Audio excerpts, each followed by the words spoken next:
Nipple quebrado, o que fazer? Precisa tirar a fita tubeless para colocar, sendo que é só um? Não. É só pegar um raio, certifique-se que dá para pegar ele com ímã, né? Porque nesse caso uma roda de carbono, o nipple vai ser de alumínio, então não teria como puxar.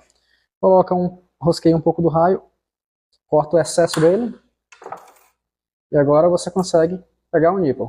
Nesse caso eu já joguei ele aqui dentro da roda de carbono pelo furo da válvula tubeless, tá? Então é só tirar o bico tubeless, joga ele aqui dentro, vem com ímã. Onde você vai com ímã, o nipple segue ele. Então, ó, a facilidade. Agora com o nipple no lugar, é só remover o pedaço do raio que foi inserido nele. E pronto, é só realizar o aperto novamente e tá tudo certo. Sem a necessidade de remover a fita tubeless do aro, se garante uma eficiência no seu serviço e uma economia para o cliente.